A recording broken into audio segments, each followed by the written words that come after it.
नमस्कार दोस्तों, स्वागत है आपका।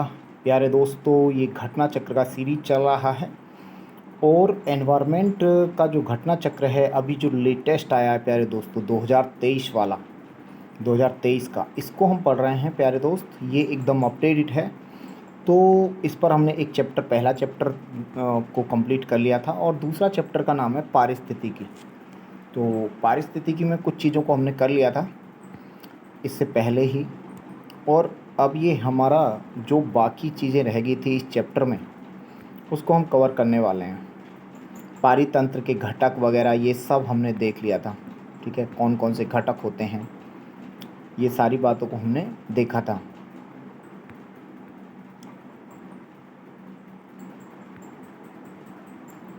देन हम आगे देखेंगे। आज जो हमारा अभी जो यहाँ पर है ये है पारिस्थितिक असंतुलन। देखेंगे दोस्तों, यानी कि जो आपका पारिस्थितिक असंतुलन है इसके बारे में पहले तो देख लेते हैं कैसे पारिस्थितिक असंतुलन आता है और इससे रिलेटेड कौन कौन से क्वेश्चन हैं जो कि आए हुए हैं आपके एग्ज़ाम में और महत्वपूर्ण हैं। तो प्यारे दोस्तों, पारिस्थितिक असंतुलन का मतलब है कि पारिस्थिति का जो संतुलन है उसका बिगड़ जाना किसी भी कारणों से, ठीक है।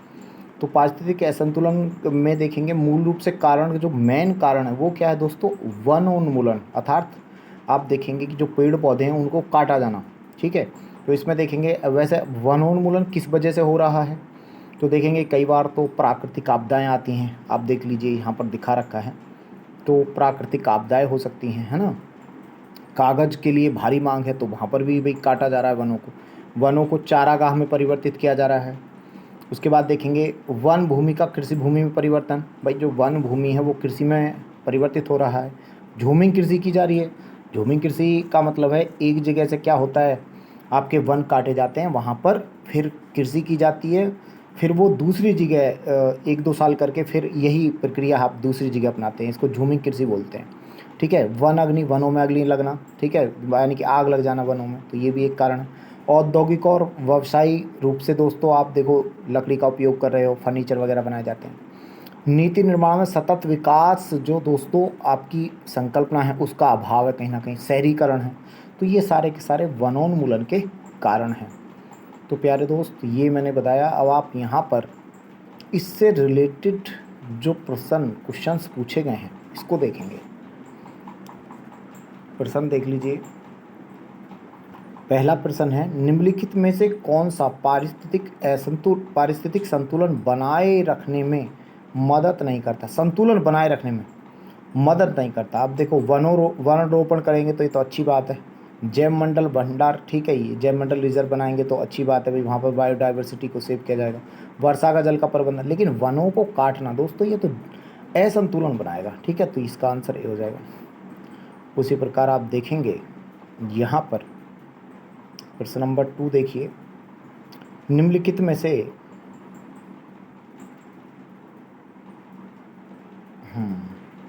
यहाँ पर देखेंगे, निम्नलिखित में से भारत में पारिस्थितिक असंतुलन का निम्नलिखित में से कौन सा प्रमुख कारण है, तो वनोन्मूलन ही हो जाएगा, ठीक है। मेन कारण तो यही है, ठीक है जी। उसके बाद हम आगे देखेंगे अगला प्रश्न नंबर 3 देखेंगे।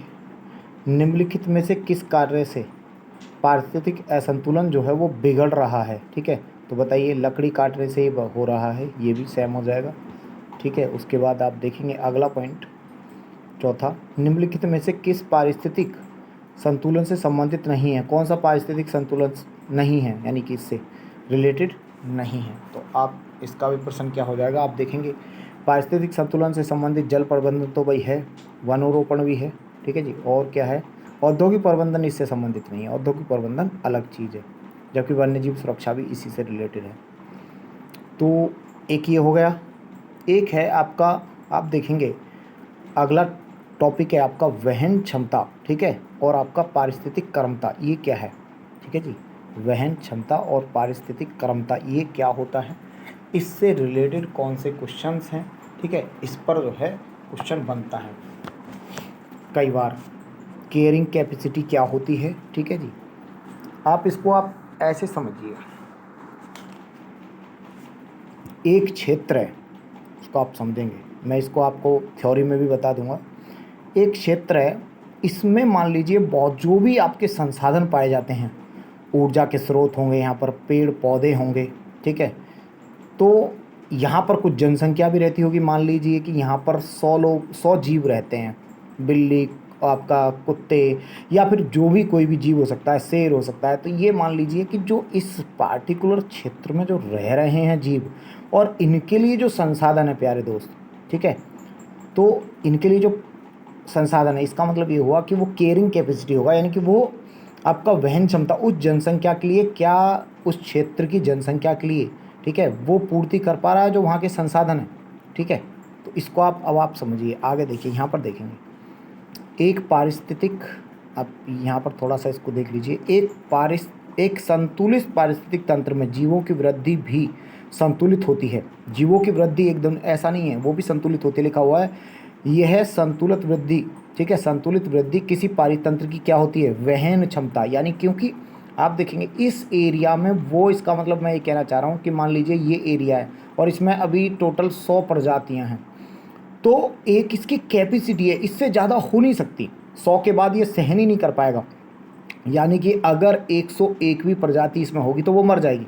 क्यों? क्योंकि इसमें, इस एरिया में उतने ही संसाधन हैं कि वो 100 आपके जीवों को ही क्या कर सकता है, पोषित कर सकता है। तो इसको क्या बोलते हैं, आप देख सकते हैं वहन क्षमता। इसका मतलब यहाँ पर देखेंगे आप, आगे लिखा हुआ है वहन क्षमता अर्थात जनसंख्या वहन क्षमता, केयरिंग कैपेसिटी किसी भौगोलिक क्षेत्र के पारितंत्र में किसी जीवधारा, यहाँ पर लिखा हुआ जीवधारी प्राणी की उस अधिकतम जनसंख्या के रूप में परिभाषित किया जा सकता है जिसे उस पारितंत्र के संसाधन पोषण प्रदान कर सकते हैं। आया समझ में आपको? तो प्यारे दोस्त, मैं ये कह रहा हूँ अर्थात इस पूरे के पूरे एरिया में अधिकतम कितने लोग हैं, ठीक है, और उनको, जिनको ये वाला जो पारितंत्र है, ये आपका मान लो ये एक तालाब है, तो इसमें कितनी मछलियाँ या कितने जीव और हैं, कछुए वगैरह, अधिकतम कितने हो सकते हैं, ठीक है। तो वो क्या होगा, केयरिंग कैपेसिटी, इससे ऊपर वो सहन नहीं कर पाएगा, क्योंकि वो केवल और केवल इनको ही पोषित कर सकता है, इनको ही वो आपका एक प्रकार से उनका ही भोजन, उनका ही पेट भर सकता है, ठीक है। तो ये हो जाएगा। अच्छा, यहाँ पर देखेंगे वहन क्षमता से अधिक जनसंख्या वृद्धि उस पारितंत्र पर दबाव डालेगी, अत्यधिक वृद्धि उस तंत्र के विफल हो जाने का कारण भी बन सकती है। बिल्कुल ठीक बात है, बहुत ज़्यादा जनसंख्या हो जाएगी तो वो पारितंत्र भी विफल हो जाएगा। यहाँ पर लिखा हुआ ध्यातव्य है, यानी याद रखने वाली बात यह है कि प्रजनन या जनसंख्या वृद्धि क्षमता किसी भी जीवधारी की अंतर्निहित गुण है। इसका मतलब वो ये कहना चाह रहा है कि देखो भाई, प्रजनन तो ये तो एक अंतर्निहित गुण है, ठीक है। प्रत्येक जीव का अपना अलग अलग जनसंख्या होता है, कोई कितनी जनसंख्या पैदा करता है, कोई कितनी, ठीक है। ये अंतर्निहित गुण है, ठीक है, इस पर कुछ नहीं कहा जा सकता, ठीक है। यानी कि इसके बाद लिखा हुआ है, यहाँ पर लिखा हुआ है बिना पर्यावरण की रुकावट के। अब ये इंपॉर्टेंट है, ये एक डेफिनेशन है बहुत ही इंपॉर्टेंट, और ये आपको पता होना चाहिए। यहाँ पे लिखा हुआ है बिना पर्यावरण की रुकावट की, यानी कि एनवायरनमेंट या आपकी परिस्थिति जिसमें आप रह रहे हो, ये आप पर कोई कंट्रोल नहीं लगा रही है। ध्यान से सुनना, रुकावट के प्रजनन की क्षमता जैविक विभव आधार दोस्तों लिखा हुआ है बायोटिक पोटेंशियल कहलाता है। बायोटिक पोटेंशियल का मतलब ये हुआ कि एनवायरनमेंट जब तक कोई रुकावट ना लगाए, ठीक है, जनसंख्या नियंत्रण पर, यानी कि जनसंख्या पर जो उस क्षेत्र में रह रही है, ठीक है, तब तक अगर वो जनसंख्या कितनी भी बढ़ जाए, मान लीजिए 1000 है वो 10,000 हो जाए, अगर रुकावट नहीं है, लेकिन 10,000 के बाद वो एनवायरनमेंट को या वहाँ के संसाधन को क्या कर रही है, समाप्त कर रही है, तो क्या हो जाएगा, ये ठीक नहीं है। इसका मतलब क्या हुआ, पर्यावरण को बिना रुकावट के, ठीक है, जो प्रजनन होता है उसको क्या बोलते हैं आप, जैविक विभव या फिर बायोटिक पोटेंशियल, ठीक है, आप कह सकते हैं। क्या लिखा हुआ है, बायोटिक पोटेंशियल कहलाता है। तो यहाँ पर देख सकते हैं, जिसे आप आर से क्या करते हैं, दर्शाया गया है। परंतु पर्यावरण प्रतिरोध बढ़ने के साथ साथ वृद्धि क्या होती है, साथ रुक जाती है। यानी कि पर्यावरण अगर प्रतिरोध बढ़ने लगता है तो क्या होगी, वृद्धि रुक जाएगी। क्योंकि क्या होगा, पर्यावरण प्रतिरोध इसलिए करेगा भाई, यहाँ पर मान लीजिए कि जो 1000 लोग हैं और 1000 से ज़्यादा यहाँ पर रह नहीं सकते, 1200 हो गए, तो ऑब्वियस ही बात है कि जो पर्यावरणीय संसाधन है उन पर दबाव बनेगा, तो अपने आप ही वृद्धि क्या हो जाएगी, रुक जाएगी, मरने लगेंगे वो लोग, ठीक है। यह है वृद्धि एक निश्चित ऊपरी सीमा तक होती है। इस ऊपरी सीमा को दोस्तों क्या बोलते हैं, वहन क्षमता, अर्थात जनसंख्या जिस लिमिट तक बढ़ सकती है वही क्या है, वहन क्षमता है। अब जैसे इसको यहाँ पर दिखाया भी गया है, इसको आपको थोड़ा सा पता होना चाहिए। यहाँ पर देख लीजिए लिखा हुआ है एस, मतलब ये एस आकृति में बढ़ता है, ठीक है। ये जो है ग्राफ जनसंख्या का एस आकृति में बढ़ता है। यहाँ पर देखेंगे ध्यान देने योग्य बात, यहाँ पर एक और लिखा हुआ है पारिस्थितिक कर्मता पद द्वारा केवल किसी जीव द्वारा ग्रहण किए गए स्थान का ही नहीं बल्कि जीवों के समुदाय में उनकी कार्यात्मक भूमिका का भी वर्णन करते हैं। यानी कि जो आपका पारिस्थितिक कर्मता होता है उसमें केवल ये नहीं है कि भाई आप उस जो स्थान उस जीव ने घेर रखा है केवल उसका अध्ययन करेंगे, उसका कार्यात्मक भूमिका क्या है, उस वो क्या फंक्शन कर रहा है उस क्षेत्र में, ठीक है, वो जीव, उसका भी अध्ययन करते हैं। खैर अब हम देखेंगे आप कितना समझ पाए और प्रश्नों को कितना कर पाएंगे। तो पहला प्रश्न है किसी निश्चित क्षेत्र में प्राणियों की संख्या की सीमा जिसे पर्यावरण क्या करता है दोस्तों, समर्थन कर सकता है कहलाती है। बताइए उसको क्या बोलते हैं, उसको बोलते हैं आप वहन क्षमता, अर्थात क्या बोलते हैं, कैरिंग कैपेसिटी। अगला नेक्स्ट प्रश्न देखेंगे, ये हम देख चुके थे। इस तरफ और भी कोई प्रश्न होगा तो यहाँ पर देख लीजिए। हाँ जी, नेक्स्ट लिखा हुआ है निम्नलिखित में से कौन सा पद केवल जीव द्वारा ग्रहण किए गए दिग स्थान का ही नहीं बल्कि जीवों के समुदाय और उसकी कार्यात्मक भूमिका का भी अध्ययन करता है। तो उस स्थान को क्या कहते हैं? तो माय डियर फ्रेंड इसका भी आंसर जल्दी से बता दीजिए। उसको हम बोलते हैं पारिस्थितिक कर्मता, ठीक है, इसके बारे में हमने पढ़ा है। तो पारिस्थितिक कर्मता इसको कहा जाता है, इसके बारे में हमने देख लिया है। उसके बाद है आपका देखेंगे यहाँ पर लिखा हुआ है खाद्य श्रृंखला। खाद्य श्रृंखला को समझने का प्रयास करेंगे, क्या होती है खाद्य श्रृंखला। फिर खाद्य जाल क्या होता है उसको भी समझेंगे। देखो भाई, खाद्य श्रृंखला का मतलब है कौन किसको खा रहा है, ठीक है। ये क्या है, खाद्य एक श्रृंखला है, ठीक है ना। इस प्रकार से श्रृंखला होती है, ये इस डायरेक्शन में इस प्रकार से बढ़ती है। सबसे पहले मान लीजिए यहाँ पर होते हैं पेड़ पौधे। ये क्या है, पेड़ पौधे। पेड़ पौधों को कोई तो खाएगा ना, जैसे मान लो हिरन खाएगा, हिरन खाएगा, हिरन, ठीक है। अब हिरन को भी कौन खाएगा, मान लीजिए हिरन को मान लीजिए यहाँ पर खा लेता है आपका शेर, खा सकता है या और भी कोई खा सकता है, ठीक है। ये क्या होता है आपका, यहाँ पर ये शाकाहारी होता है, ये मांसाहारी होता है, ये भी मांसाहारी, ये सर्वाहारी होता है इस तरफ, ठीक है। तो इसको बोलते हैं ये, ठीक है। जैसे आप और भी एग्जाम्पल देखेंगे, इसको पढ़ भी लेंगे थोड़ा सा, पहले आप इसको यहाँ पर समझिए। खाद्य श्रृंखला का मतलब क्या है भाई, देखो ये एक श्रृंखला है, देखेंगे जरा, ये लिखा हुआ किसी पारिस्थितिक तंत्र में एक श्रृंखला कैसे होगी। सबसे पहले घास होगी। घास क्या दोस्तों, एक प्रोड्यूसर है। प्रोड्यूसर क्यों है भाई, ये क्योंकि अपना भोजन स्वयं बनाता है। टिड्ढा, टिड्ढा प्यारे दोस्त, ये आपका क्या है, सबसे पहले प्राथमिक उपभोक्ता। उपभोक्ता मतलब प्राइमरी कंज्यूमर है, ठीक है। प्राइमरी क्यों, क्योंकि ये घास खाया, सबसे पहले इसने घास को खाया तो ये प्राइमरी कंज्यूमर कहलाया। अच्छा, टिड्डा को मेढक ने खा लिया प्यारे दोस्त, तो इसको क्या बोलेंगे, सेकेंडरी कंज्यूमर। और आप मान लीजिए इसकी सांप को, जो टिड्डा मेढक को किसने खा लिया, सांप ने, तो ये क्या हो गया आपका, ये हो गया तृतीयक उपभोक्ता। तो दोस्तों ये एक होता है। अच्छा, आप देखेंगे कई जगह आपने देखा होगा कि सांप को भी खा जाता है, बाज खा जाता है। तो दोस्तों वो सर्वोच्च होगा, क्या होगा, सर्वोच्च उपभोक्ता, यानी कि शीर्ष उपभोक्ता, इसके बाद नहीं होगा, ठीक है। चतुर्थ होता है, वैसे 3 तक ही बनता है ये, ठीक है, श्रृंखला। लेकिन मान लीजिए कि बाज ने खा लिया, आगे सांप को बाज ने खा लिया, तो क्या होगा, तो आपका ये क्या हो जाएगा, शीर्ष उपभोक्ता होगा, वो सबसे ऊपर। इसी प्रकार और भी देखेंगे, इसको श्रृंखला को और समझने का प्रयास करेंगे दूसरा एग्जाम्पल के माध्यम से।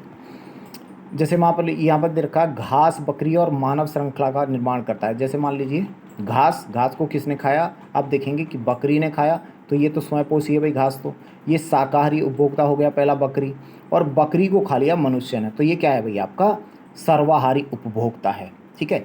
हालांकि हम यहाँ पर अगर हम घास की बात करें तो ये उत्पादक हो जाएगा, ये क्या हो जाएगा बकरी, यहाँ पर ये प्राथमिक उपभोक्ता हो जाएगा, और ये क्या हो जाएगा यहाँ पर आपका द्वितीयक उपभोक्ता कहलाएगा मनुष्य इस स्थिति में, ठीक है। लेकिन मनुष्य क्या है, सर्वाहारी है, क्योंकि वो आप देखेंगे कि फल फ्रूट भी खाता है, ठीक है, जो कि आपके पौधों से प्राप्त होते हैं, और तो और वो मांस भी खाता है, तो ये क्या कहलाएगा, सर्वाहारी कहलाएगा। जो मांसाहारी होते हैं वो क्या कहते हैं, उनको कैनिवोरस बोलते हैं, वो केवल और केवल मांस खाते हैं। तो प्यारे दोस्त, इस प्रकार का आपका ये खाद्य श्रृंखला होता है। थोड़ा सा मैं इसको एक बार में पढ़ देता हूँ। चलिए थोड़ा सा परिभाषा क्या है, थोड़ा 1 मिनट के लिए समझ लेंगे। किसी पारिस्थितिक तंत्र के संचालन हेतु ऊर्जा का ऊर्जा की आवश्यकता होती है, बिल्कुल होती है। जीवों में यह ऊर्जा खाद्य पदार्थों के माध्यम से पहुंचती है, ठीक बात है। ऐसे पदार्थ जिनके ऑक्सीकरण के पश्चात जीवधारियों को ऊर्जा प्राप्त होती है उसको क्या बोलते हैं, फूड कहते हैं, ठीक है, यानी कि आपका खाद्य कहते हैं। पौधे अपना खाद्य स्वयं निर्मित करते हैं, बिल्कुल ठीक है।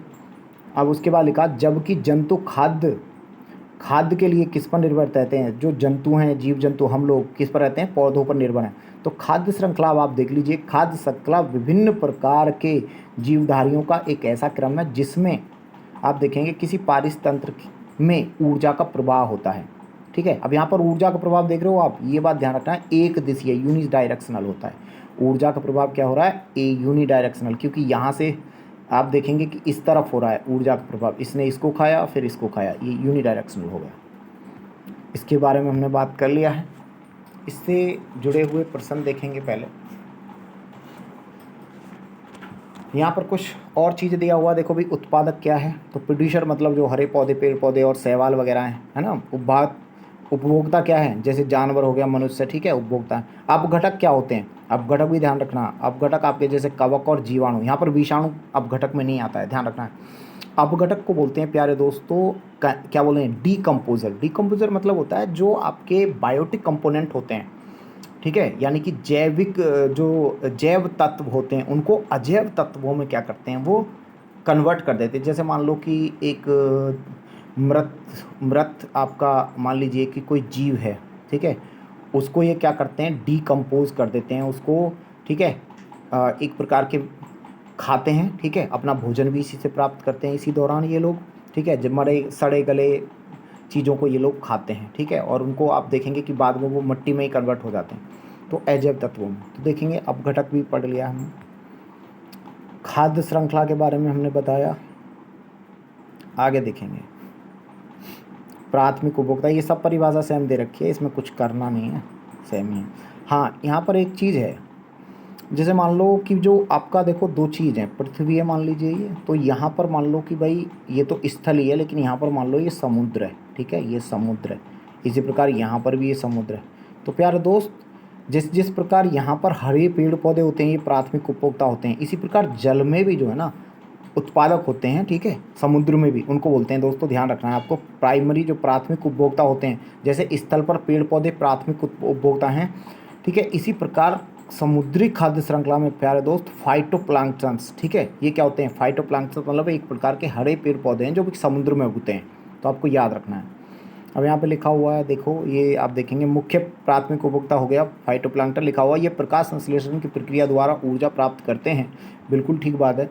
लिखा हुआ है पृथ्वी के वायुमंडल में उपस्थित ऑक्सीजन की अधिकतर मात्रा के लिए फाइटोप्लैंक्टन ही उत्तरदायी हैं। मैं ये कह रहा हूँ, आप देखो सबसे ज़्यादा जो आपका ऑक्सीजन प्राप्त होता है हमें पूरी पृथ्वी पर, स्थल भाग से और आपका जो है समुद्री भाग से, तो ध्यान रखना है फाइटोप्लैंक्टन हमें सबसे ज़्यादा क्या करते हैं, ऑक्सीजन प्रोवाइड कराते हैं। क्यों, क्योंकि क्या करते हैं, ऑक्सीजन रिलीज़ करते हैं ये, ठीक है, आपको याद रखना है।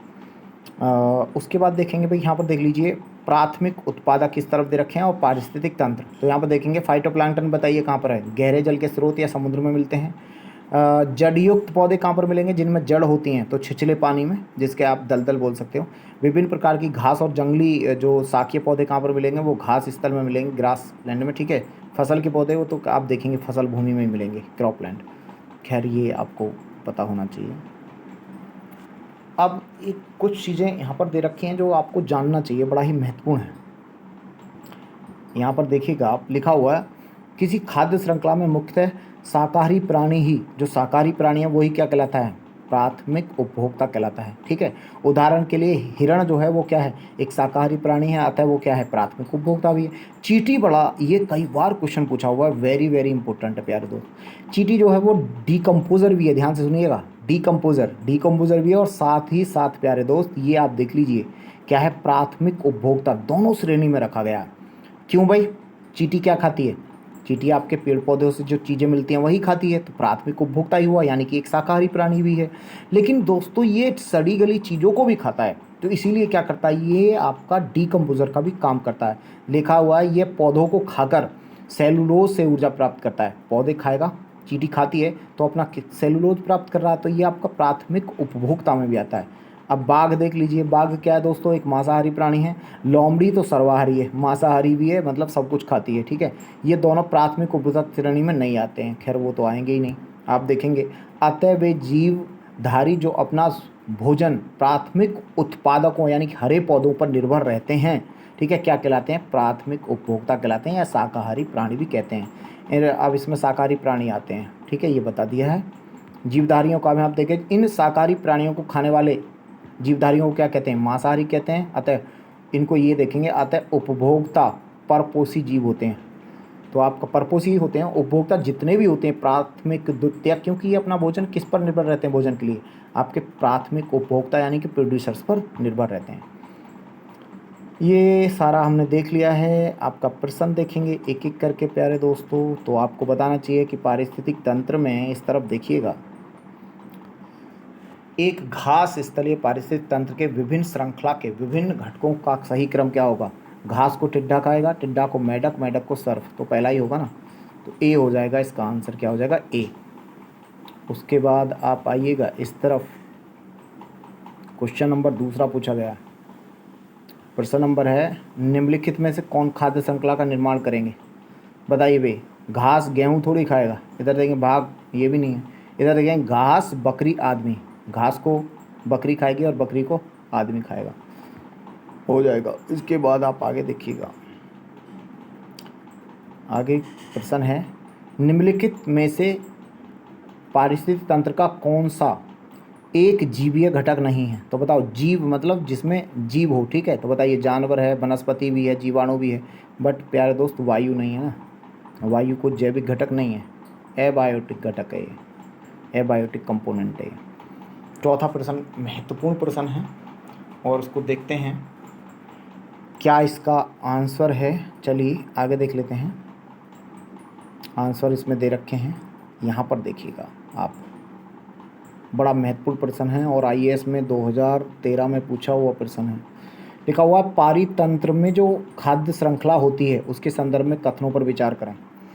तो पहला है, खाद्य श्रृंखला उस क्रम का निर्देशन करती है जो जीवों का एक श्रृंखला एक दूसरे के आहार को पोषित करती है।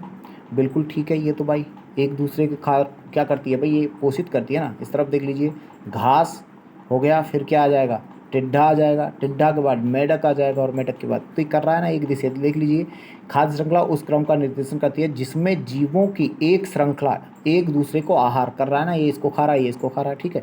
चलिए दूसरा है, खाद्य श्रृंखला एक जाति की समष्टि के अंतर्गत पाई जाती है। नहीं नहीं नहीं, क्या ये केवल टिड्डा की जाति के प्रजाति के अंदर पाई जाती है, केवल शेर के, नहीं नहीं, विभिन्न प्रजातियों के अंतर्गत पाई जाती है, तो दूसरा तो गलत हो गया। उसके बाद देखेंगे, खाद्य श्रृंखला उस प्रत्येक जीव की संख्या का जो दूसरों के द्वारा खाया जाता है निर्देश करती है। नहीं नहीं, ये भी क्या हो जाएगा, गलत हो जाएगा प्यारे दोस्त।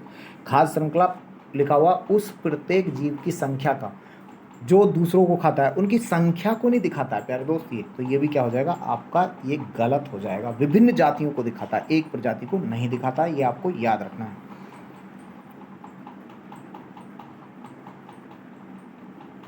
तो इसका आंसर क्या हो जाएगा, ओनली वन हो जाएगा my dear friend, only one. वही बातें लिखा हुआ है इस तरफ। खैर हम पांचवा प्रश्न देखेंगे, देखते हैं आपका उत्तर प्रदेश पीसीएस 2016 में मेंस में पूछा गया प्रश्न है। क्या है जी, एक पारितंत्र में निम्नलिखित में से कौन सा प्राथमिक उपभोक्ता है, कूट देकर बताइए। प्राथमिक उपभोक्ता यानी कि जो क्या करता है भाई, एक प्रकार से शाकाहारी जीव है, वो बता दीजिए आप। तो प्राथमिक उपभोक्ता कौन सा है देखेंगे जरा, बाघ, तो भाई बाघ तो शाकाहारी है, ठीक है। लोमड़ी भी नहीं है, सर्वाहारी है। हिरण है, ठीक है, हिरण तो है ही।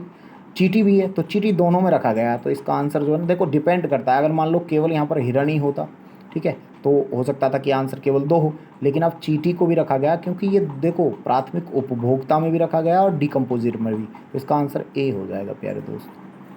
खैर हम आगे देखेंगे, क्योंकि चींटी देखो डिकम्पोजर भी है चींटी, ये बात आपको याद रखना है, ये बात आपको याद रखना है कि चींटी के बारे में, क्योंकि प्रश्न पूछा हुआ है और बड़ा ही महत्वपूर्ण प्रश्न है।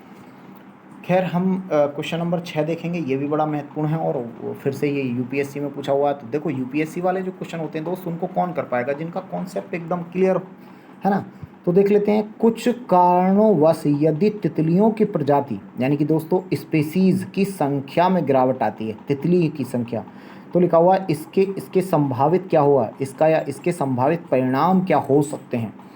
अब देखो एक्चुअली जो ना दोस्तों, जो तितली भी है ना वो एक प्रकार से की फैक्टर है। एक्चुअली देखो आप, जो तितली है आपने देखा होगा कि बहुत सारे पेड़ पौधों से आप देखेंगे कि वो क्या करती है, आपका परागण वगैरह में बहुत महत्वपूर्ण भूमिका निभाती है। ठीक है, तो भाई परागण का मतलब क्या हुआ कि वहाँ पर कुछ पेड़ पौधे ही नष्ट हो जाएंगे। ठीक है, क्योंकि वो परागण नहीं हो पाएगा। परागण कैसी प्रक्रिया है, जो पेड़ पौधे में क्या होते हैं उससे फल आता है, ठीक है, फ्रूट आता है, फिर बीज बनता है। तो दोस्तों ये प्रक्रिया कहीं ना कहीं रुक जाएगी, है ना। अच्छा, कुछ ऐसे होंगे जीव देखो जो कि वो जो फल, कुछ ऐसे जीव होंगे जो केवल और केवल एक विशेष पेड़ का फल खाता है। तो मान लीजिए कि उस पेड़ का तितलियों की वजह से परागण मान लो नहीं हो पाता, तो वो प्रजाति भी नष्ट हो जाएगी। तो इसका मतलब ये एक प्रकार की के स्पीज, इनको बोलते हैं के स्पेसीज। की स्पेसीज की मतलब है एक प्रकार से मेन जो स्पेसीज होते हैं, फैक्टर। ठीक है, तो देखेंगे आप इसमें पहला देखेंगे क्या प्रभाव होगा। कुछ पौधों के परागण पर प्रतिकूल प्रभाव पड़ेगा, बिल्कुल पड़ेगा माय डियर फ्रेंड, बिल्कुल ठीक बात है, एक तो बिल्कुल ठीक है। दूसरा देखेंगे, कुछ कृषि पौधों में कवकीय संक्रमण प्रचंड रूप से बढ़ सकता है। अब देखो यार, इसका कोई जो है ना, ये कोई प्रमाण नहीं है कि ऐसा बढ़ ही सकता है। कह रहा कि कुछ कृषि हम करते हैं उन पौधों में कवकीय संक्रमण प्रचंड रूप से बढ़ सकता है, इसका कोई प्रमाण नहीं है, ये कोई बात ठीक नहीं है। ठीक है, ये हम दूसरा इसमें नहीं है। लिखा हुआ इसके कारण, लिखा हुआ इसके कारण बर्रों, मकड़ियों, पक्षियों की कुछ प्रजातियों की समष्टि में गिरावट आ सकता है। हाँ बिल्कुल ठीक है, कुछ प्रजाति क्या है दोस्तों, देखो कुछ मकड़ी क्या होती हैं, तितली को खाती हैं, बर्रे भी है ना, इनको खाते हैं, तो आप देखेंगे। या फिर कुछ पक्षियाँ प्रजाति हैं जो कि आप केवल और केवल, मैंने बताया कि जब परागण नहीं होगा तो कुछ फल खाती हैं वो।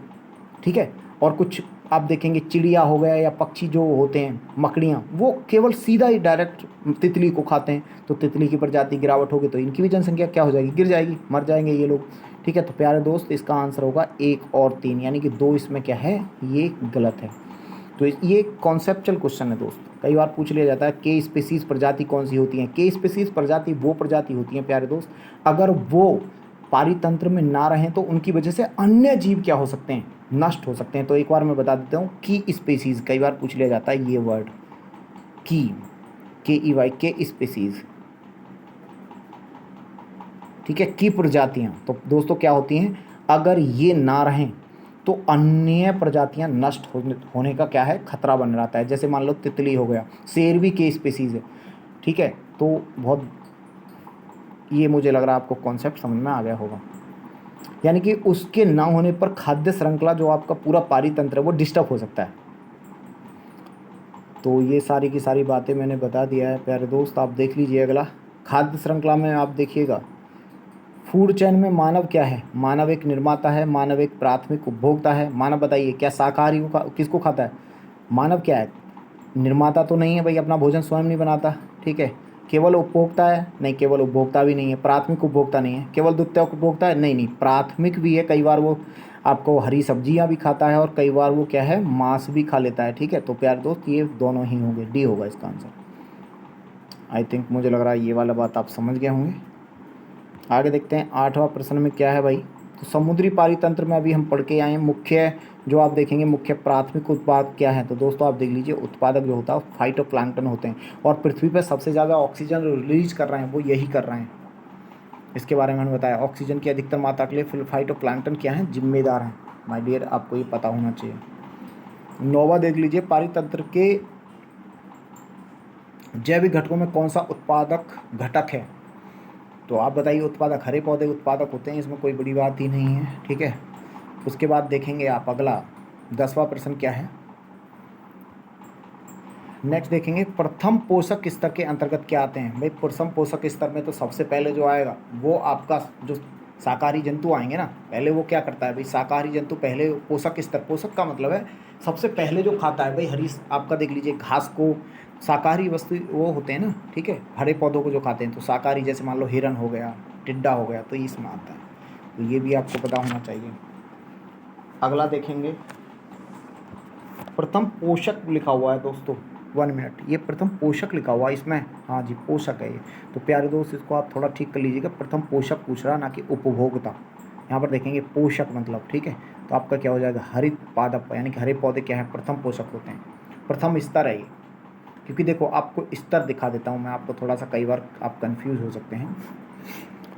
स्तर कैसे बनता है, सबसे पहले होते हैं दोस्तों प्रथम स्तर होता है, ये लेवल होते हैं। फर्स्ट लेवल पर कौन होता है, सबसे पहले आपके पेड़ पौधे, ठीक है, पौधे मैं यहाँ पे लिख देता हूँ पौधे। तो ये पहला स्तर हो गया, इसके ऊपर स्तर दूसरा जो होगा सेकंड स्तर। तो एक एग्जांपल के लिए लेते हैं, यहाँ पर मैं ले लेता हूँ आपका हिरन, या फिर मान लीजिए टिड्ढा, टिड्ढा ले लेता हूँ। तो टिड्ढा क्या हो गया दोस्तों, ये सेकंड स्तर पर हो गया, और इसको क्या बोलते हैं, प्राथमिक उपभोक्ता, उपभोक्ता, प्राइमरी कंज्यूमर हो गया ये, ठीक है। उसके बाद आ जाइए थर्ड स्तर पर क्या हो जाएगा, अगला स्तर पर क्या होगा, थर्ड पर तीसरा स्तर। तो यहाँ पर मान लीजिए टिड्ढा ने किसको खाया, तो टिड्ढा को खा लिया मेढक ने। तो मेढक क्या हुआ यहाँ पर, मेढक दोस्तों यहाँ पर हुआ सेकेंडरी कंज्यूमर, सेकेंडरी कंज्यूमर, ठीक है। इसके बाद अगला लेवल देखेंगे, अगला लेवल फोर्थ आ गया, ठीक है जी। फोर्थ लेवल पर मेढक को किसने खाया, मान लीजिए कि सांप ने खाया, सांप। तो सांप क्या हो गया यहाँ पर प्यारे दोस्त, आप देखेंगे थर्ड, एक प्रकार से देखें प्राथमिक उपभोक्ता, द्वितीयक ये हो गए तृतीयक, ठीक है, थर्ड कंज्यूमर हो गया ये। और इससे भी ऊपर मान लीजिए कि 5 नंबर पर आ जाए, ठीक है। तो 5 नंबर पर मान लीजिए कि सांप को भी आदमी भी खाते हैं कई बार, ठीक है। तो सांप को मान लीजिए कि बाज ने खा लिया, तो प्यारे दोस्त ये क्या है, शीर्ष उपभोक्ता हो जाएगा, ये क्या हो जाएगा, शीर्ष उपभोक्ता हो जाएगा ये, शीर्ष उपभोक्ता, ठीक है। तो ये आपको क्रोनोलॉजी आपको याद रखना है। तो पहले पर कौन है, हरे पौधे, ये मैंने आपको बता दिया, आगे लिखा भी हुआ देख लेंगे इसको हम। यहाँ पर दिखा हुआ है कि भाई आप ये पूछा हुआ है जैविक और अजैविक घटकों के मध्य बिचौलिया का कार्य कौन करते हैं। तो दोस्तों इनको बोलते हैं हम डीकम्पोजर, ठीक है। अपघटक भी बोलते हैं इनको, वियोजक भी बोलते हैं। जैसे मैंने बताया गड़े जो आपके गले हुए पदार्थ हो गया, सड़े हुए पदार्थ हो गए, मरे हुए जो जीव होते हैं उनको खाते हैं ये, और किस में कन्वर्ट कर देते हैं, ये जैविक चीज़ों को अजैविक चीज़ों में कन्वर्ट करते हैं, जैसे मर्दा वगैरह। एग्जाम्पल के लिए देख लीजिए, यहाँ पर आप देखेंगे, यहाँ पर देखेंगे वियोजक, ये बस लास्ट का पॉइंट देख लीजिए। यहाँ पर वियोजक जो है क्या है, ये मृत जीवों का अपघटन करके क्या करते हैं, पुनर्चक्रण का कार्य करते हैं, ये हमने आपको बता दिया है। उसके बाद आप अगला देख लीजिए, 12वां प्रश्न आया है, 12वां प्रश्न लिखा हुआ है। नेक्स्ट प्रश्न क्या है, पारिस्थितिक तंत्र के संदर्भ में निम्नलिखित कथनों पर विचार करिए। पहला है परपोषी, यानी जो स्वयंपोषी जो होते हैं, लिखेंगे स्वयंपोषी स्तर पर उत्पादक को प्राथमिक उत्पादकता कहते हैं, ठीक है। तो भाई ठीक बात है, यानी कि जो मैं कह रहा हूँ जो पेड़ पौधे जो होते हैं वो जो भी उत्पादन करते हैं उसको प्राथमिक उत्पादकता कहते हैं, ठीक बात है। प्राइमरी आपका कहेंगे प्रोडक्टिविटी कहेंगे, क्योंकि पेड़ पौधे इनकी जो उत्पादकता उसको प्राइमरी उत्पादकता कहेंगे। पहला कथन बिल्कुल ठीक है, लेकिन अब दूसरा देख लेते हैं, इसके आगे चलेंगे। दूसरा कथन देखेंगे, लिखा हुआ है द्वितीयक उत्पादकता के संदर्भ में परपोषी यानी विषमपोषी, यानी कि जो आपके निर्भर होते हैं पेड़ पौधे पर, स्तर के उत्पादन होते हैं, ठीक बात है। तो दोनों ही ठीक है भाई, द्वितीयक स्तर के उत्पादक यानी कि जो आप देखिएगा जो आपके द्वितीयक उपभोक्ता होते हैं, ठीक है। अब इनके बारे में बात किया गया है, तो ये इसके बारे में बता दिया है। दोनों ही ठीक होगा, तो सी हो जाएगा इसका आंसर। स्वयंपोषी और परपोषी होते हैं, इसके बारे में सारी बातें बताया गया। अभी मैं जो बता रहा था यहाँ पर एक बार इसको देख लीजिएगा, इस क्रोनोलॉजी को देख लो भाई। ये सूर्य का प्रकाश है, प्रकाश संश्लेषण की मदद से दोस्तों क्या कर रहे हैं, ये पेड़ पौधे अपना भोजन बना रहे हैं, इनको शाकाहारी लोग खा जा रहे हैं। इनको क्या कर रहे हो आप, शाकाहारी को प्राथमिक उपभोक्ता कर रहे हो, ठीक है। अच्छा आप देखेंगे जो शाकाहारी को कौन खा जा रहा है, मांसाहारी, तो इनको द्वितीय उपभोक्ता कहेंगे। मांसाहारी को कौन खा जा रहा है, आपका शीर्ष मांसाहारी खा जा रहा है, ठीक है। आप देखेंगे तो ये क्या है, आपका तृतीयक उपभोक्ता है। तो ऊर्जा का प्रभाव कैसे हो रहा है इसके बारे में भी बताया गया है, ये हमने देख लिया। 13वां प्रश्न देखेंगे। नेक्स्ट प्रश्न क्या है, युग में सुमेलित क्या है भाई, पर्वत जो है लिखा हुआ है सर्वाधिक स्थायी परिस्थिति तंत्र है, नहीं। अजैव अवयव जीवाणु नहीं, ये तो जैविक है दोस्तों, ठीक है। हरे पौधे क्या है, पारिस्थितिक तंत्र, बिल्कुल ठीक है। वर्षा ग्लोबल वार्मिंग पर डिपेंड नहीं करता। तो क्या हो जाएगा इसका? सी आंसर होगा, बिल्कुल ठीक। क्योंकि हरे पौधे से ही क्या होती है, पूरे हरे पौधों पर ही डिपेंड करती है किसी पारिस्थितिक तंत्र की जो उसमें जो भी क्या होती हैं घटनाएं होती हैं, जो भी चीज़ें होती हैं, जो सारे के सारे जो निर्भर होते हैं, जितने भी जीव होते हैं वो किस पर निर्भर होते हैं? हरे पौधों पर, अपने भोजन के लिए। तो इसमें सही क्या हो जाएगा? तो सही आपका हो जाएगा, आप देख लीजिएगा, सी। ठीक है, उसके बाद हम आगे देखेंगे प्रश्न नंबर 13। फिर से एक क्वेश्चन आया है, लिखा हुआ पारितंत्र में खाद्य श्रृंखला के संदर्भ में निम्नलिखित में से किस प्रकार का या के लिखा हुआ जीव अपघटक जीव कहलाते हैं? अपघटक यानी वियोजक किसको कहते हैं? बताइए भाई, वियोजक में कौन कौन आते हैं? दोस्तों वियोजक में आपके प्रोटोजोआ आता है, कवक आता है, जीवाणु आता है, लेकिन विषाणु नहीं आता प्यारे दोस्त। ठीक है, तो क्या आता है ये भी देखो, आईएएस में 2013 में क्वेश्चन पूछा हुआ। तो क्या हो जाएगा? 2 और 3, यानी कि आपका बी हो जाएगा प्यारे दोस्त। ध्यान रखना, जीवाणु इसमें नहीं आता है, कवक आता है, प्रोटोजोआ आता है, और भी चीज़ें, चींटी भी आता है। जैसे एग्जाम्पल देख लीजिए, तो ये अपघटक होते क्या हैं? यहाँ पर लिखा हुआ है ये वो ऐसे जीव हैं जो कि अपक्षय या सड़न की प्रक्रिया को तेज करते हैं, जिससे पोषक तत्वों का पुनर्चक्रण हो जाता है। ठीक है, निर्जीव लिखा हुआ है, निर्जीव जो आपके अकार्बनिक तत्वों को कार्बनिक तत्वों को अकार्बनिक तत्वों में ये तोड़ देते हैं। कौन कौन आते हैं? जैसे सूक्ष्म जीव आते हैं, जिसमें आ गया फफूंद आ गया, यानी कवक, जीवाणु आ गया, गोलकृमि आ गया, प्रोटोजोआ आ गया, केंचुआ आ गया। केंचुआ देखा ना, आपका अर्थवॉर्म जो होता है वो भी तो क्या होता है, एक प्रकार का ये अपघटक होता है। चींटी भी इसी में आती है, बट जीवाणु विषाणु इसका पार्ट नहीं है। प्रश्न कई बार पूछा हुआ है, ये प्रश्न कई बार रिपीट हुआ है। पीसीएस इसको बार बार पूछ लेता है, केवल अकेला करके ऐसा कुछ करके पूछ देता है। खैर, हम देखेंगे भाई प्रश्न नंबर 15 है। प्रश्न नंबर 15 को देख लीजिएगा। प्रश्न नंबर 15 में क्या है, निम्नलिखित में से कौन सा एक आहार श्रृंखला का सही क्रम है? अब देखो, ये जो आहार श्रृंखला का जो सही ये जो क्रम है, अब के ये कहीं और पर पूछ रहा है। देखेंगे क्या पूछ रहा है, पृथ्वी पर देखेंगे, यहाँ पर ये समुद्र के अंदर पूछ रहा है। ठीक है, यहाँ भी देखेंगे, यहाँ पर देखिए क्या होता है भाई आहार श्रृंखला का। तो सबसे पहले कौन होते हैं? पहले ए देख लीजिए क्या है, तो क्या इसमें डाइटम होता है पहले? ठीक है, तो क्रिटेशियाई होता है, हेरिंग होता है। तो प्यारे दोस्त इसका जो सही क्रम है ए हो जाएगा। डाइटम सबसे पहले होते हैं, जैसे मान लो हरे पेड़ पौधे होते हैं। ठीक है, उसके बाद क्रिटेशियाई पाए जाते हैं, फिर हेरिंग पाए जाते हैं। ठीक है, इसको आपको याद रखना है। जैसे इसको आप यहाँ पर आगे समझेंगे भी थोड़ा सा।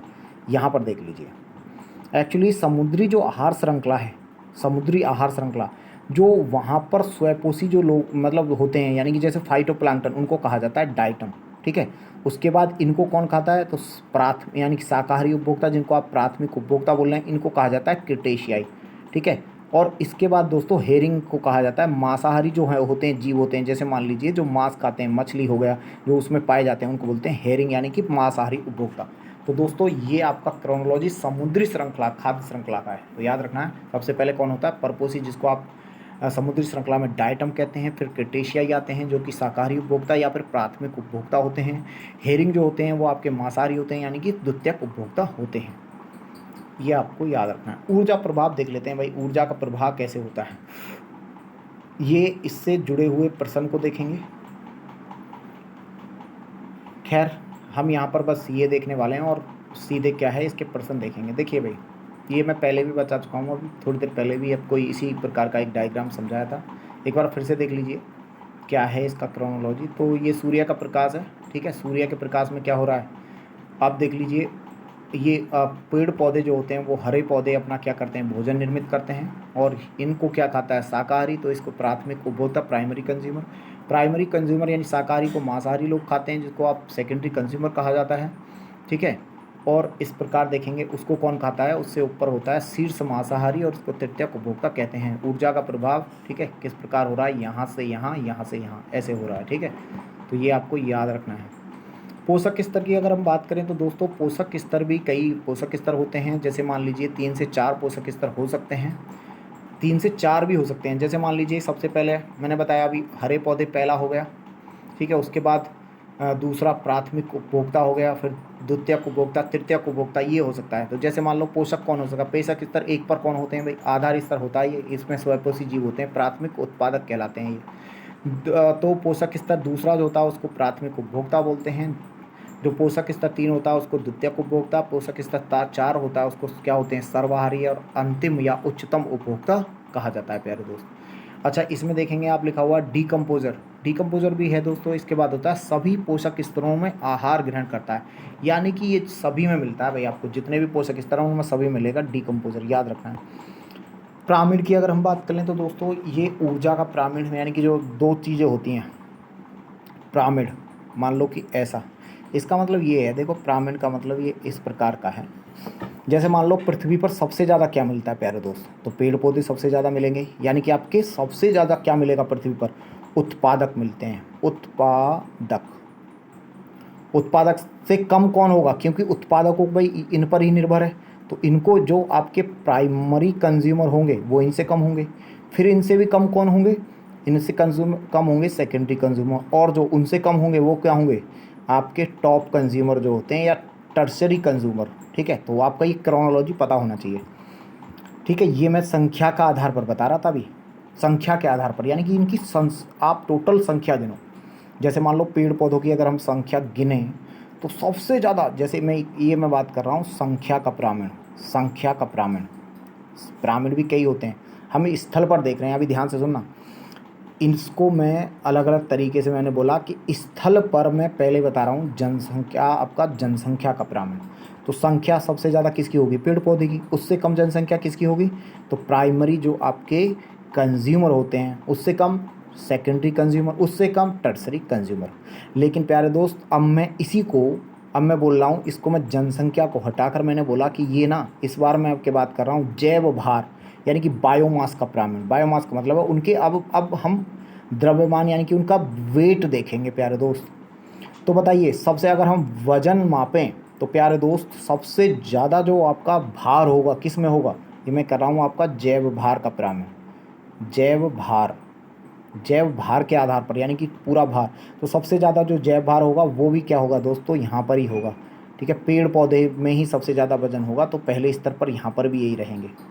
स्थल पर हम बात करें जैव भार का प्रामीण, इसके बाद किसका कौन होगा, इसके बाद होंगे प्राइमरी कंज्यूमर, इसके बाद सेकेंडरी कंज्यूमर, इसके बाद टर्सरी कंज्यूमर। तो प्यारे दोस्त जैव भार और जनसंख्या का प्रामीण बिल्कुल सेम होता है, स्तर किस पर होता है, यानी कि स्थल पर मैं बात कर रहा हूँ प्यारे दोस्त। लेकिन अगर मैं बात करने लगूँ कि भाई ये समुद्र में जो होगा, समुद्र में दोस्तों ये अलग होता है। ठीक है, तो आप देख लीजिए, इसको एक बार मैं पढ़ के बता देता हूँ दोस्तों क्या है।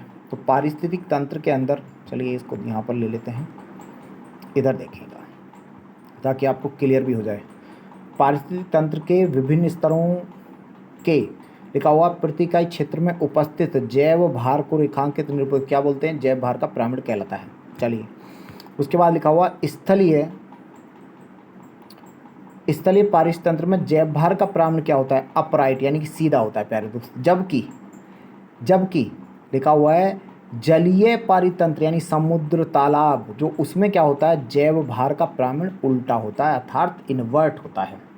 ठीक है ना, इसका मतलब क्या होगा, जैव भार का जो प्रामीण है अगर आप समुद्र में जाओगे तो दोस्तों एकदम उल्टा हो जाएगा। कैसे हो जाएगा भाई उल्टा, थोड़ा सा इसको भी समझ लो, है ना।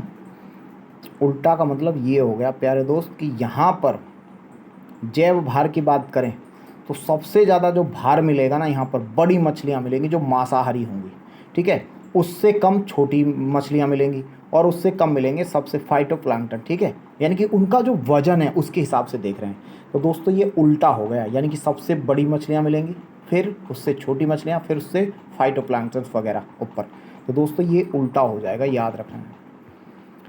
खैर ये हमने देखा, लेकिन हाँ दोस्तों देखो ये वाला दिखाया भी गया है कि अगर हम, क्योंकि वजन देख रहे हैं ना, तो देखो दोस्तों क्या होता है, सबसे ऊपर आप देखिएगा उल्टा हो गया ये, है ना। उल्टा कैसे हो गया, सबसे आप देखेंगे बड़ा किसका एरिया बनना है, तो सबसे बड़ा जो है सबसे बड़ी मछलियाँ मिलेंगी। ठीक है, 1000 किलोग्राम की, 1000 किलोग्राम मान लो उनका वजन है, छोटी मछलियों का मान लो 100 ग्राम वजन है, 100 किलोग्राम वजन है। तो दूसरे नंबर पर आ गई क्रिटेशियाई जो प्राणी होते हैं दोस्तों, वो 25 किलोग्राम है। फाइटोप्लैंक्टन का वजन और भी कम होगा।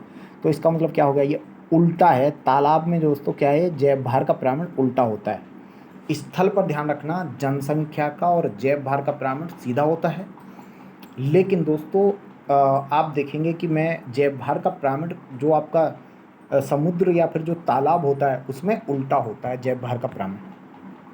ये हमने पढ़ लिया है। खैर ऊर्जा का प्रमाण अभी हम आगे भी देखेंगे। इससे रिलेटेड जो प्रश्न आए हुए हैं इन पर विचार करिए आप। देखो लिखा हुआ है पारिस्थितिकी निकाय में ऊर्जा का प्राथमिक स्रोत क्या है। बताइए ऊर्जा का प्राथमिक स्रोत क्या है। ऊर्जा का प्राथमिक स्रोत जो होता है ना, किसकी वजह से ऊर्जा हो रहा है, मेन फैक्टर क्या है, सूर्य। क्योंकि सन जो है ना दोस्तों, उसकी वजह से ही हरे पौधे अपना क्या बना सकते हैं, अपने भोजन प्रकाश संश्लेषण की मदद से बना सकते हैं। तो सन जो है ना क्या है, मेन सोर्स हो जाएगा। ठीक है, ध्यान रखना है ऊर्जा का। उसके बाद लिखा हुआ है अगला देखिएगा प्रश्न, पारिस्थितिक तंत्र का प्रेरक बल क्या है। तो भाई साहब सौर्य ऊर्जा ही है। ठीक है, सन। ठीक है, याद रखना है। उसके बाद आप देखिएगा, हाँ जी, उसके बाद यहाँ पर आइए, क्वेश्चन दिया हुआ है निम्नलिखित में से कौन सा कथन सही है। अब ये तो सही क्वेश्चन, बड़ा ही महत्वपूर्ण प्रश्न है, तो बताना है आपको कौन सा प्रश्न सही है। तो चलिए भाई, लिखा हुआ है जैव मंडलीय पारिस्थितिक तंत्र में ऊर्जा का प्रवाह एक दिशीय होता है। ठीक बात है, एक दिशा में ही होता है भाई ऊर्जा का प्रवाह। कैसे? क्योंकि सबसे पहले क्या होता है, पेड़ पौधों को खाते हैं प्यारे दोस्त, पेड़ पौधों को खा रहा है। ठीक है, इसमें सबसे ज़्यादा ऊर्जा कहाँ होगी, उत्पादक यहीं पर होगी। इसके बाद मान लीजिए इसको क्या खा रहा है, टिड्डा खा रहा है, तो प्यारे दोस्त फिर इसके बाद यहाँ पर ऊर्जा आएगी। ठीक है, और इससे भी कम ऊर्जा किसको मिलेगी, इसको। ठीक है, जो टिड्ढा से इसको खाएगा, मान लीजिए कि मेढक, तो मेढक को इससे कम ऊर्जा मिलेगी। और इसको भी आप ऊपर मेढक को मान लीजिए कि सांप खाता है, तो उसको सबसे कम ऊर्जा। तो ये एक दिशीय है, इस प्रकार जा रहा है। जैसे मान लो मैं ये कह रहा हूँ कि प्रकाश संश्लेषण की मदद से जो पेड़ पौधे हैं उन्होंने ऊर्जा जो प्राप्त की, तो एक्चुअली क्या होता है कि केवल और केवल कोई भी जो भी खाता है, ठीक है, तो इसको मान लीजिए कि इसके पास जो भी आपकी ऊर्जा है, 100% ऊर्जा है इनके पास। हालांकि 100% होती नहीं है। ठीक है, मान लीजिए मैं एग्जांपल, तो जब इसको ये जो 100% पेड़ों में जो ऊर्जा है, जैसे मान लीजिए इसको टिड्ढा ने खाया, तो उसको 100% नहीं, केवल और केवल दोस्तों इसमें से केवल और केवल वो 10% ही सेव कर पाएगा। ठीक है, फिर आगे जाएगा तो उसके पास 10% ही सेव कर पाएगा। इसको बोलते हैं लिंडेमान का 10% नियम। यानी कि इस ऊर्जा जो ट्रांसफ़र होगी केवल 10% होगी। जो 90% ऊर्जा है दोस्तों, वो किस में कन्वर्ट, अपने जो उपपचयी क्रियाएं होती हैं इनकी खुद की, उसमें ही क्या हो जाती है, खर्च हो जाती है। केवल सेव जो कर पाते हैं, तो केवल और केवल ऐसे मान लीजिए कि आज मैं ये कहना चाह रहा हूँ आपको एकदम नॉर्मल भाषा में कि आपने पेड़ पौधे, हरे पेड़ पौधे मान लीजिए कि फल फ्रूट खाया, तो आपको जो ऊर्जा मिली, ठीक है, 10% ऊर्जा मिली टोटल। जो आपने उससे एनर्जी प्राप्त की, आप सेव कितना कर पाएंगे, 10%। अब मान लीजिए कि ठीक है, कोई भी यहाँ पर मान लीजिए कि ये कोई शाकाहारी हिरन है। ठीक है, हिरन ने जो घास खाया, ठीक है, अब हिरन को मान लीजिए शेर ने खाया, तो दोस्तों शेर में ऐसा नहीं है कि ये जितनी भी इसने प्राप्त की सारी चली जाएगी, इसकी 10% जाएगी। तो इसको बोलते हैं लिंडेमान का 10% नियम। केवल 10% ऊर्जा ही क्या होगी, ट्रांसफ़र होगी। तो प्यारे दोस्त इसका आंसर क्या हो गया, केवल और केवल एक दिशीय होता। ठीक बात है। अब यहाँ पर देख लीजिए ऊर्जा का प्रभाव चक्रीय नहीं होता, एक दिशा में होता है। तो क्या हो गया, आंसर ए हो जाएगा। खैर हम देखेंगे अगला प्रश्न। नेक्स्ट प्रश्न क्या है भाई आपका, 10% नियम वही दे दिया भाई। ऊर्जा के खाद्य श्रृंखला के रूप में एक पोषकीय स्तर से दूसरे पोषकीय स्तर पर दोस्तों पहुंचना क्या कहलाता है। तो ये क्या है, 10% नियम है। तो 10% ही है वो, आप देखेंगे इसके बारे में हम यहाँ पर मैं आगे इसको डिस्कस भी करेंगे। यहाँ पर देख लीजिए इसको, इसकी एक्सप्लेनेशन देखेंगे तो आपको पता चल जाएगा। लिंडेमान दोस्तों 1942 में आप देखिएगा 10% का नियम लेकर आते हैं, 10% नियम लिखा हुआ है। इसके अनुसार शाकाहारी जंतु उत्पादक की शुद्ध प्राथमिक उत्पादकता नेट प्रोडक्टिव का 10% ही अपने में क्या करता था, संचित कर पाता है। जब कोई मांसाहारी जंतु इस शाकाहारी जंतु को खाता है, जैसे मान लीजिए मैंने बताया हिरन को शेर खा रहा है, तो वह शाकाहारी की 10% ऊर्जा ही संचित कर पाएगा। अब ऐसा नहीं है हिरन से जो उसको मिला है वो सारी संचित कर लेगा, नहीं, केवल 10%। इसी को क्या बोलते हैं, 10 लिंडेमान का 10% नियम। 5वां प्रश्न देख लो भाई, किसी भी पारिस्थितिक तंत्र में ऊर्जा का प्रमाण कैसा होता है। अब देखो, किसी भी पारिस्थितिक तंत्र में ऊर्जा का प्रमाण प्यारे दोस्त हमेशा सीधा ही होगा। कैसे होगा, हमेशा सीधा होगा। क्यों होगा, अब देखो मैं ऊर्जा की बात कर रहा हूँ, जैव भार का बात नहीं कर रहा, ना जनसंख्या का बात कर रहा। ये समुद्र में हो या आपके स्थल पर हो, दोनों का क्या होगा, ऊर्जा का प्रमाण हमेशा सीधा रहता है। क्यों, क्योंकि सर्वाधिक उत्पादकता दोस्तों किस पर होती है, तो सबसे ज़्यादा ऊर्जा पेड़ पौधे देते हैं, उसके बाद ये जाते हैं तो यहाँ पर इनके पास होती है उसके बाद ऊर्जा, उसके बाद आपका जो सेकेंडरी कंज्यूमर के पास होती है, और सबसे कम ऊर्जा किसके पास पहुँचती है, तो आपके जो शेर वगैरह हैं, इनकी प्राइमरी टॉप कंज्यूमर जो होते हैं। तो ये आपको याद रखना है हमेशा। क्या होता है इसका, ये भी पूछा है भाई, ठीक है। तो ऊर्जा का प्रावरण हमेशा कैसा होगा, हमेशा सीधा, ऑलवेज, ठीक है, सीधा ही होगा। जैव भार का उल्टा हो सकता है। जैव भार का कौन सा होता है, जैव भार का समुद्र में उल्टा होता है, बाकी सब सीधे ही होते हैं। बस आपको जैव भार वाला समुद्र में उल्टा होता है, वो बात ध्यान रखना है, क्योंकि वहाँ पर बड़ी मछलियाँ ज़्यादा मिलती हैं, उनका भार ज़्यादा होता है। खैर ये देखते हैं, एक पारित तत्व में ऊर्जा की मात्रा एक पोषक स्तर से अन्य पोषक स्तर पर क्या होती है दोस्तों, बताइए, बढ़ती है घटती है, घटती है, घटती जाती है दोस्तों।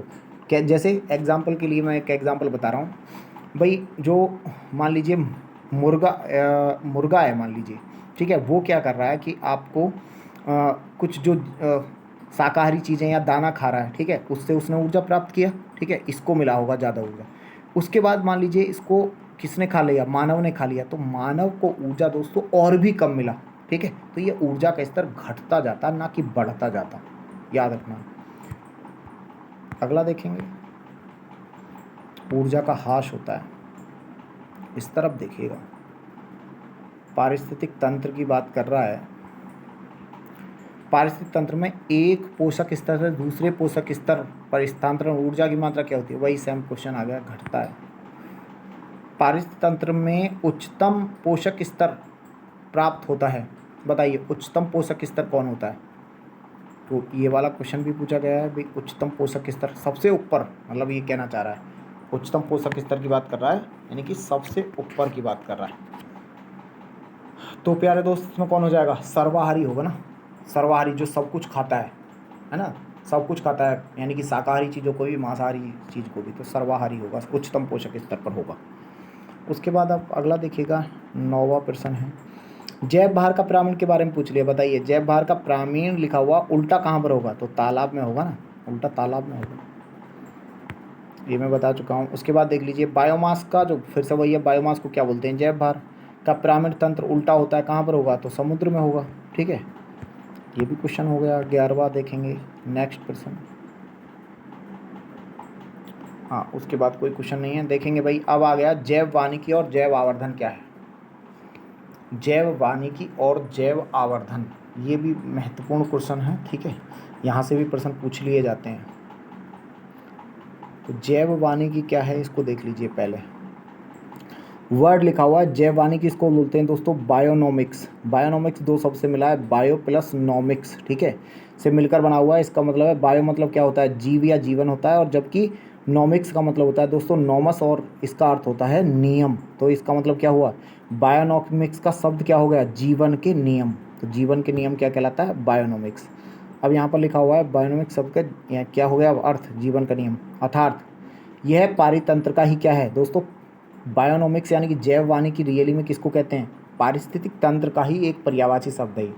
यह यहाँ पर देखिएगा, यह पारिस्थितिक, ये प्राकृतिक तंत्र के मूल्यों पर बल देता है, जो मानव तंत्र को प्रभावित करता है, ऑब्वियस सी बात है, ठीक है। खैर जैव आवर्धन क्या है मेरे प्यारे दोस्त, जैव आवर्धन इसको बोलते हैं बायो, आप देखेंगे मैग्निफिकेशन। ये क्वेश्चन, ये वाला प्रश्न कई बार पूछता है। देखो आहार श्रृंखला में क्या होते हैं ना दोस्तों, जो आपके पॉल्यूटेंट होते हैं, पोषक जो होते हैं, आप देखेंगे कि जो आहार श्रृंखला में जो दूषक होते हैं, प्रदूषक होते हैं, उनका इकट्ठा होता जाना, तो उसको क्या बोलते हैं, जैव आवर्धन। जैसे एक एग्जांपल आपको मैं फिर से बता रहा हूँ, जैसे मान लीजिए कि भाई आपका जो मुर्गी होती है, उसने किसी चीज़ को खाया, उसमें कुछ पॉल्यूटेंट्स आ गए, ठीक है, तो उसमें जमा हो गए वो। उसके बाद उसको मानव ने खाया, तो मानव में और ज़्यादा क्या होंगे, क्योंकि उसमें संचित हो गए थे। मैं ये कहना चाह रहा हूँ एक एग्जांपल के लिए, आप फिर से देखिएगा। जैसे मान लो, और समझिए, ये यहाँ पर समझिए कि भाई ये घास है, ये घास है, पेड़ पौधे हैं, इस घास को किसने खाया, टिड्ढा ने खाया, टिड्ढा, ठीक है। और टिड्ढा को फिर किसने खाया, आप देखिएगा, तो मान लीजिए ये मेढक खा गया, ठीक है, और मेढक के बाद इसको सांप खा गया। अब देखिए मैं क्या समझाना चाह रहा हूँ मेरे प्यारे दोस्त, इसमें हो सकता है कि जो आपका आहार श्रृंखला है, जो आपका टिड्डा ने खाया, हो सकता है कि इसमें डीडीटी वगैरह कीटनाशक कुछ हमने मानव ने उपयोग किए हों, तो इसमें गया। तो इसमें कुछ टिड्डा में कुछ प्रदूषक तत्व क्या हो गए, जमा हो गए इसमें। अब जब इसको मेढक खाएगा तो दोस्तों इसमें वो मेढक में चले जाएंगे, ठीक है, और ज़्यादा मात्रा में जाएंगे, ठीक है जी। और मेढक क्योंकि सर्प को खाएगा तो सर्प में सबसे ज़्यादा होगा। और दोस्तों सर्प को कौन खा जाएगा, बाज। तो दोस्तों बाज में क्या होगा, आप देखिएगा, बाज, तो बाज में आपका सबसे ज़्यादा जैव आवर्धन, मतलब उसमें क्या हो जाएगा, प्रदूषक सबसे ज़्यादा होंगे। और मान लो कि बाज को भी बाद में मान लीजिए कि मानव क्योंकि सर्वाहारी है, या फिर आपका शेर ने खा लिया, तो प्यारे दोस्त सबसे ज़्यादा जो एक प्रकार से जो प्रदूषकों की जो आपका मात्रा है वो सबसे ज़्यादा किस में होगी, तो यहाँ पर होगी, अर्थात मानव में होगी। एक एग्जाम्पल फिर से सुन लो, मैंने बोला प्यारे दोस्त, जो पेड़ पौधे हैं जो आपके, उनको मान लो टिड्डा ने खाया, तो टिड्डा में कुछ प्रदूषक चीज़ें चली गई होंगी, डीडीटी वगैरह, ये जमा हो गया यहाँ पर। और आप देखेंगे कि इसको मेढक ने खाया, ठीक है, मेढक के में चला गया, ये जमा हो गया। फिर आपका सर्प में चला गया, सर्प में खाया बाज, ठीक है, आप देखेंगे सांप बाज ने खा लिया और बाज में चला गया, और बाज में से ये मानव श्रृंखला में। और इससे क्या हो सकता है दोस्तों, ये जमा होता रहता है, ठीक है, आपको याद रखेंगे। और ये नॉन बायोडिग्रेडेबल होता है, यानी कि ये समय के साथ समाप्त भी नहीं होता, ख़त्म नहीं होता। देख लीजिए अब आप क्या होता है जैव आवर्धन, ये कॉन्सेप्ट बड़ा ही महत्वपूर्ण है प्यारे दोस्त, पूछा जाता है। लिखा हुआ है, ध्यातव्य है कि कुछ प्रदूषक आहार श्रृंखला में सांद्रता, यानी कि दोस्तों वो इकट्ठा हो जाते हैं, को बढ़ाते हैं, उनकी कंसिस्टेंसी को बढ़ाते हैं, ऊतकों में जमा हो जाते हैं। तो इनकी इस घटना को क्या बोलते हैं, बायोमैग्निफिकेशन कहते हैं। जैसे एग्जाम्पल लिखा हुआ है, डीडीटी से प्रदूषक क्या होते हैं दोस्तों, आप देख लीजिए, जैव निम्नीकरण, नॉन बायोडिग्रेडेबल हो जाते हैं अगर हम डीडीटी चली जाती है। इनका एक बार आपका अवशोषण लिखा हुआ, अवशोषण होने के पश्चात उत्सर्जन द्वारा ये बाहर नहीं निकल पाते हैं।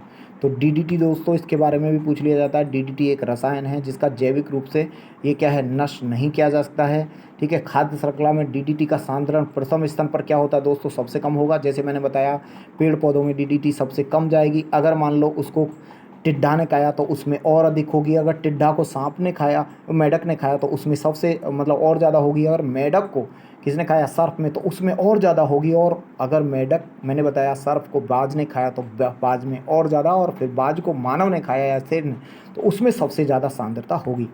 तो प्यारे दोस्त यहाँ पर देख सकते हैं आप, जैसे एक एग्जाम्पल के लिए उसने दिया भी है, घास स्तनपायी तंत्र में चूंकि सांप तृतीयक उपभोक्ता है, तो दोस्तों सबसे ज़्यादा सांद्रता उसी में पाई जाएगी।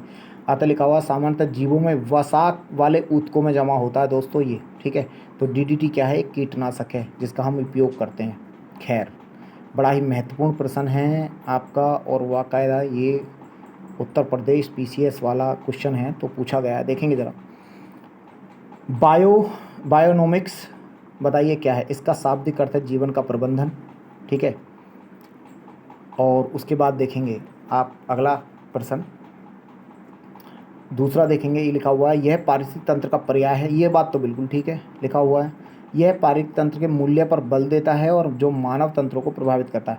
मेरे प्यारे दोस्त, इसका जो शाब्दिक अर्थ है ना, वो जीवन का प्रबंधन नहीं होता, ठीक है, जीवन का प्रबंधन नहीं होता। इसका मतलब मैंने बताया था क्या होता है, इसका मतलब होता है जीवन के नियम। क्या होता है, बायोनोमिक्स मतलब जीवन के नियम, ठीक है। तो इसका मतलब आंसर क्या हुआ इसका, बताइए जल्दी से। तो पहला तो गलत हो गया, क्योंकि इसका अर्थ क्या है, जीवन के नियम, प्रबंधन नहीं। पहला यानी दूसरा तीसरा, तो सी आंसर होगा। जीवन के नियम होता है दोस्तों इसका अर्थ, है ना, क्या है, जीवन के नियम, लॉ ऑफ लाइफ। या पारिस्थितिक तंत्र में लिखा हुआ डीडीटी, बताइए भाई सबसे ज़्यादा किस जीव में क्या होगा, सांद्रता सर्वाधिक होगी। तो बताइए भाई, आपका सांप में होगी, क्योंकि सांप खाएगा लास्ट में, तो ये आपको याद रखना है। और इस तरफ देख लीजिए, और भी कोई क्वेश्चन है क्या।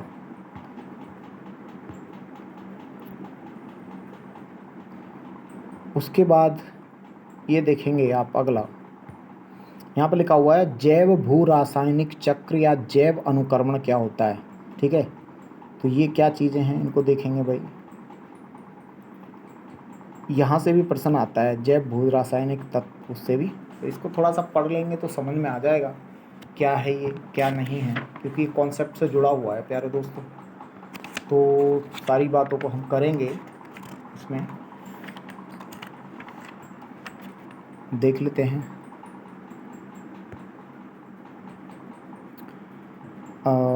ये जैव अनुक्रमण क्या है इसको देखेंगे, ठीक है।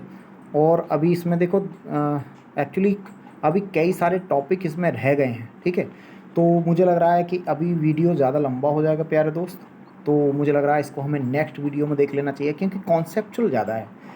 तो क्योंकि अगर इससे ज़्यादा पढ़ेंगे तो कई बार क्या है दिमाग में फिर बैठ भी नहीं पाएगा, है ना दोस्त। तो ठीक है मेरे प्यारे दोस्तों, हम मिलते हैं फिर से नेक्स्ट क्लास में, यहाँ पर ये जो टॉपिक है हमारा इसके साथ, ठीक है, और इसको समझेंगे, आगे की बातों को देखेंगे। अगर आपको वीडियो अच्छा लगा हो तो प्यारे दोस्त अपने दोस्तों को शेयर करिए, लाइक करिए, ठीक है, शेयर करिए, कमेंट करिए, और सबसे ज़्यादा दोस्तों आप क्या करिए, ज़्यादा से ज़्यादा सब्सक्राइब करिए, ताकि वीडियो बनाने में क्या है बहुत मेहनत लगता है प्यारे दोस्त, तो उसका हमें एक मोटिवेशन फैक्टर मिल जाए, ठीक है। तो प्यारे दोस्तों फिर से मिलते हैं हम नेक्स्ट क्लास में। बहुत बहुत धन्यवाद सुनने के लिए, थैंक यू।